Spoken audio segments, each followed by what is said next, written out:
Hey guys, so we've got another week of exciting news with Qubic, and in this video, I'm going to update you with all the latest Qubic updates. So let's get into it.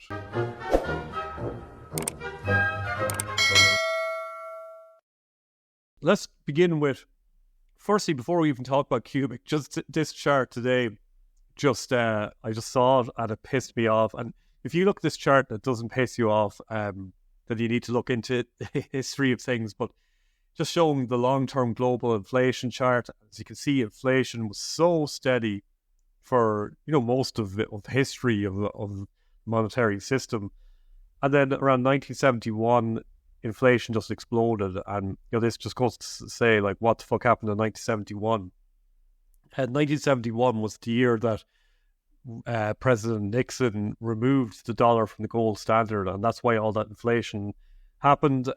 Something really worth looking into yourself if you don't know about. Just Googling Richard Nixon and the removal of the gold standard. But you should be pissed off about it, and I'm pissed off about it, because basically the reason that everything's becoming so expensive and has become so much more expensive is because of money printing and the removal from the gold standard. And it was completely unconstitutional what happened at that time, and yeah, it's just crazy. But anyway, when we look at Qubic, I took this screenshot there yesterday, so the Qubic price is actually up a bit since I took the screenshot, but it's been hovering around these numbers. I don't really care about Qubic's short-term price action. I'd like to see the price go down a bit actually for a while, because it's such a great project. I'd love to buy a lot more if I could.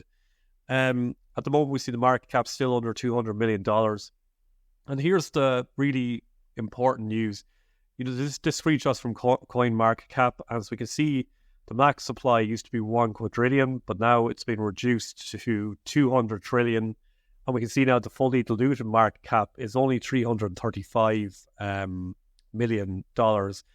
And most likely, I don't know this for fact, but most likely, this max supply will never be reached because of burns. So if Qubic works the way it's expected to work, we're going to see a lot more burns, and that max supply is never going to get hit. But let's see what happens. We'll have to give it that time. But also with the halving system, the way that's going to kick in, we shouldn't ever hit that max supply. But having said that, Sergey Ivancheglo thought we'd never hit 100 trillion, so we got to see how that'll work out. People are raving about this. I'm not so excited about it because, was 1 quadrillion was never going to get hit anyway. And I don't expect 200 trillion to get hit.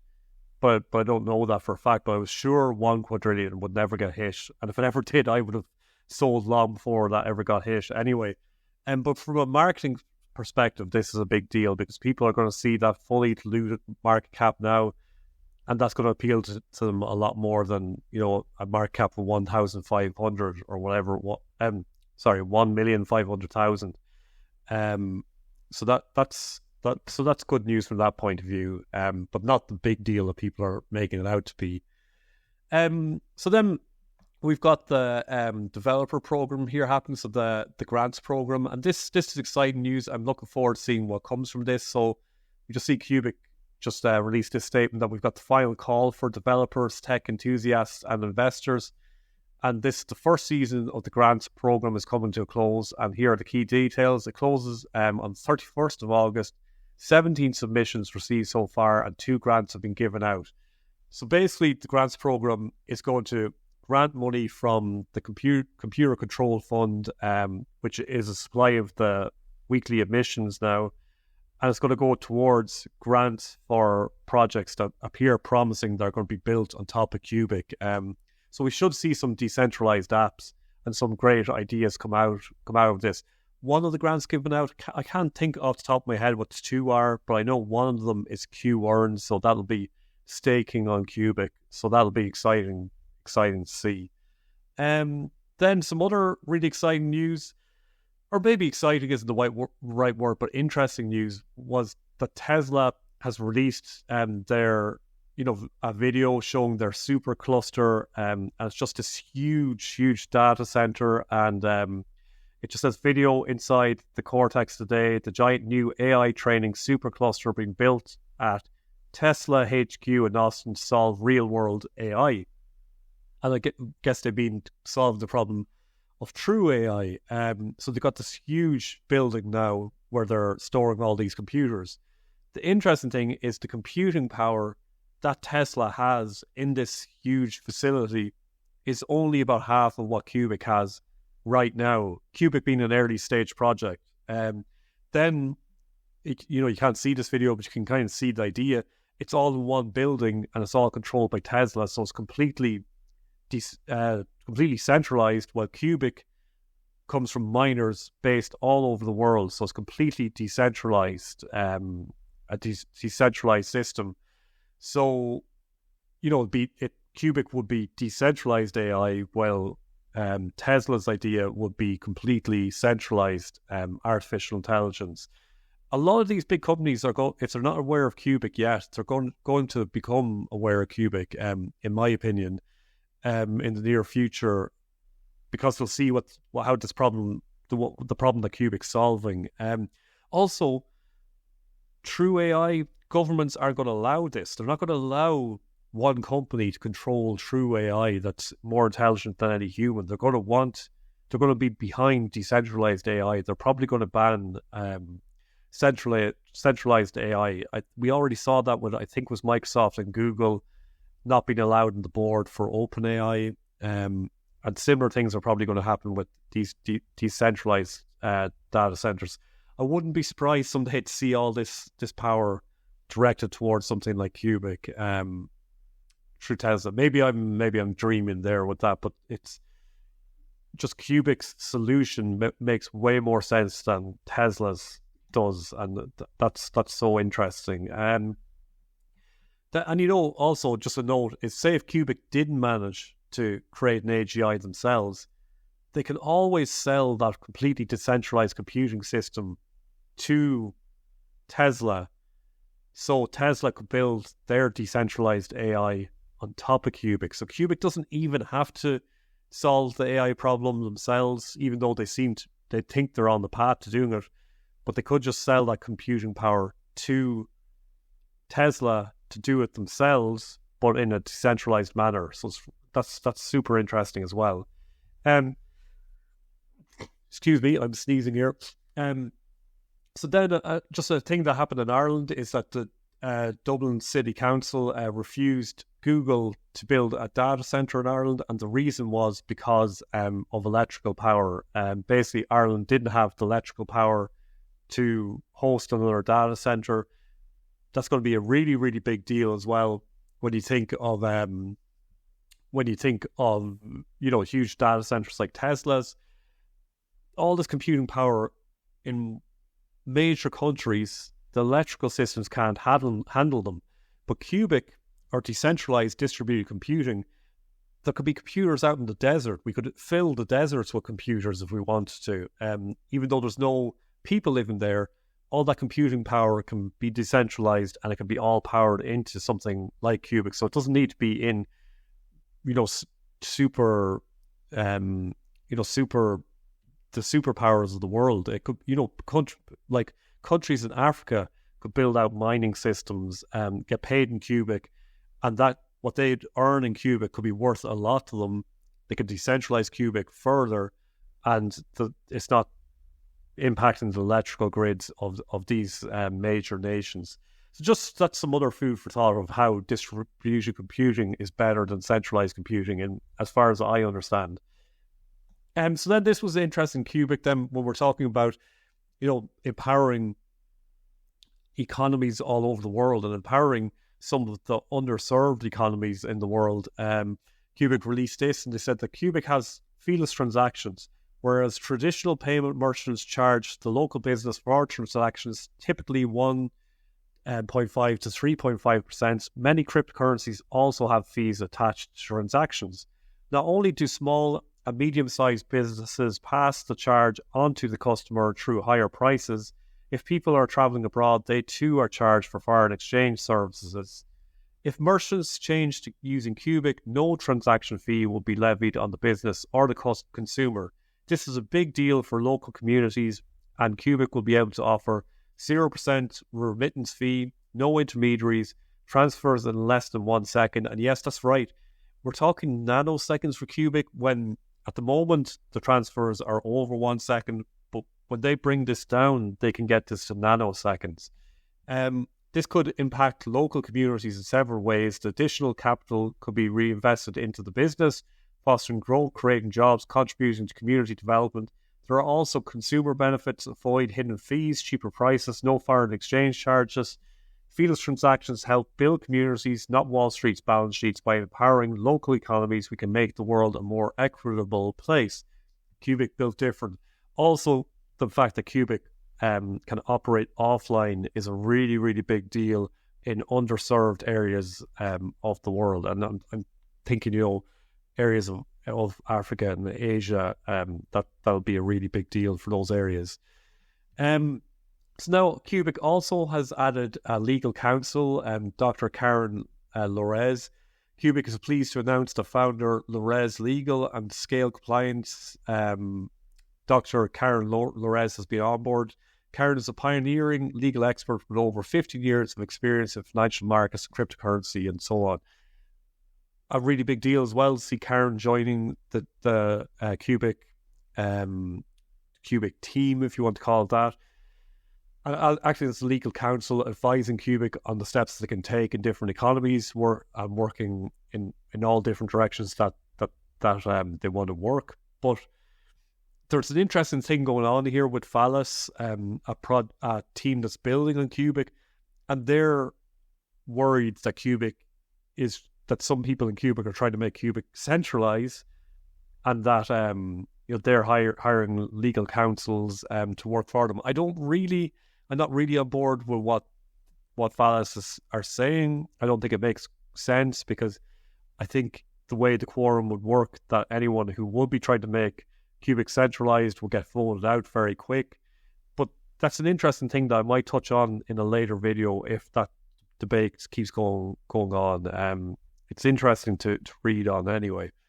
That this is probably the most bullish news that I've heard this week. So people are obsessed with, or in the last few weeks, people are obsessed with the max supply being cut down to 200 trillion. But it's stuff like this that really gets me. The other news that really got me recently was Qubic hiring those 2 AI scientists that were going to start writing scientific papers on the AGART AI work that Qubic is doing. I thought that was really, really bullish news that could be huge.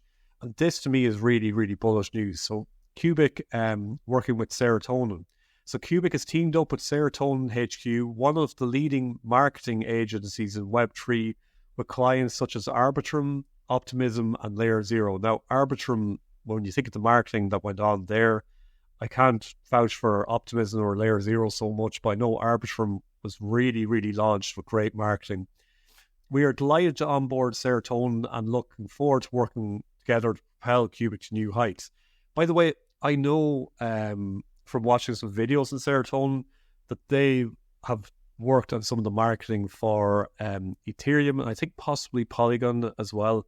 But with Ethereum, they definitely did. But I think the creator of Serotonin might have been... Serotonin, the company, might have existed at the time, but the founder of Serotonin, this lady, the founder of Serotonin, she was working with the marketing for Ethereum. So, something like that was going on.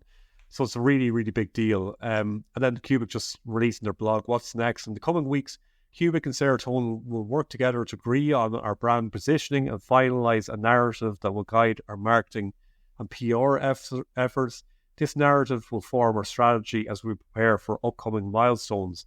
The partnership with Serotonin is a critical step in Qubic's journey to becoming a recognized leader in the blockchain and AI space. We are confident that with Serotonin's support, we will achieve our objectives and continue to build a strong, influential brand. This announcement is just the beginning. We look forward to sharing more about the exciting developments that lie ahead as we work with Serotonin to bring Qubic's vision to life.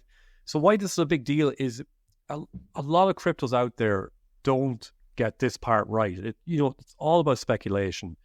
And Qubic is so unique, but they need some sort of really, really strong marketing. And their marketing has been pretty good already, but really strong marketing behind them to make it a really big deal. And Serotonin is going to know how to position Qubic correctly know the right marketing channels to plug it into, to get the name out there and to get people really excited. And this is what's going to make Qubic stand out, in my opinion, from the crowd of, fucking thousands and thousands of cryptos that are being created. It seems on a weekly basis right now. You need something unique to stand out, and it's stuff like this that's going to make Qubic already stands out on a technical point of view, but they need more to stand out, and get people to notice and stand up and pay attention to what's unique about Qubic, because Qubic's so unique that it takes a long time for people to recognize all the things that are unique and make it stand out from other projects. It's not like in 2020 where there was only a handful of projects and you could take a lot of time to study those projects and they didn't do the most advanced things in the world. Now you use something like Qubic and some other projects out there that are doing very advanced stuff, but it's quite complicated to understand. So it's going to be interesting. We're going to start seeing these marketing efforts ramp up probably in the next few weeks. So that'll be interesting. I'm kind of thinking probably the end of September, we're going to see Serotonin's marketing kick in. So again, from a risk-reward point of view, that's why it's a great time to be buying Qubic right now, under 200 million market cap. The marketing hasn't even started yet. The white paper hasn't even come out yet. We haven't got those scientific papers from those doctors who are going to be writing the scientific papers about the AGART and the AI that's been produced by Qubic. And we're already seeing proof coming from Qubic of, the claims that they've said. We're seeing the proof now coming, like the 55 million smart transfers per second. Speaking of the 55 million smart transfers per second, something I really wanted to highlight here is that I read recently, that's smart contract transfers per second. But when we're talking about transactions per second, the aim is to get to 1.8 million transactions per second. Maybe higher can be done eventually, but that's more what we're aiming for in terms of transactions per second. The 55 million is transfers per second. So it's going to be interesting to see then how that'll play out over time. Then we saw that Qubic did some advertising in Times Square. Not a big deal, but just some advertising they did of their own. And then, Team Valis, who are really interesting to follow in Qubic because they're building on Qubic and have built decentralized apps on Qubic already. And they think that Qubic is a great, great project, but they're not happy with the direction that's been taken. And it's just interesting to see that conversation. And it seems to me to be like a decentralized conversation. But, they said that they feel that this advertisement said too much. First, useful proof of work, 55 million transactions per second. Journey through AI, they said this disjointed, fantasy-driven approach feels like a show of substance and a waste resource. I see this makes me kind of not really support Valis, because I get the point of why they put all that information in here. They're going to say this stuff because it's just meant to trigger people's interest and say, I must look that up when I go home. They're not trying to teach people about Qubic on a fucking 10-second billboard, out in Times Square. And then just some of the babbling that we get regularly from Sergey Ivancheglo, where you think this guy, there's a good chance he's an absolute genius. Can't call him an idiot because he's obviously super successful in what he's done already. So we know he's super, super, super smart. But with some of this babbling, there's not a lot of substance behind it that we can relate to. So you're wondering if any of this stuff he talks about is true. He's probably an absolute genius, like a really, really out there genius, or he's someone who develops some great things and then just dreams and misses the mark a lot of times. One of those two things is going on here. But he said, stop creating artificial neural networks solving different problems, start creating ANNs which create ANNs solving those problems. This is where true AI hides, and that's a step towards singularity, I guess. My sleep deprivation, they say, caused by ultra-rapid progress in AGART has changed the way of thinking and allowed to see how true AI, hidden behind artificial synapses, reasons about something is completely alien to human reasoning. And he said he'll write it down in the morning, which he's probably writing it down for himself because he didn't share it with us. And then he said, can't sleep again. Suddenly a lot of things started making sense. I now know why all these large language models are just large search engines without any chance to become intelligent. Well, we I think we factually know that. But that's the path that so many of these major companies like OpenAI are going down, and it seems to be that they're going down the wrong road. He said, intelligence resides in singularity part of the AI singularity. In large language models, it's natural intelligence of their creators. And I get that because they're just tapping into search engines, basically. But I don't know any other context on anything Sergey Ivanchenko says, but it's going to be interesting to see how this plays out. I'm going to try and bring out a video really soon, guys, about AI and how a lot of these top companies are and top institutions around the world are talking about AI, and they're beginning to notice that AI needs to be decentralized, and they're beginning to notice that to decentralize AI, one of the best ways to do it is through crypto. And I don't know how aware these companies are of Qubic's existence yet, but I know Microsoft and Google are to some extent aware of Qubic.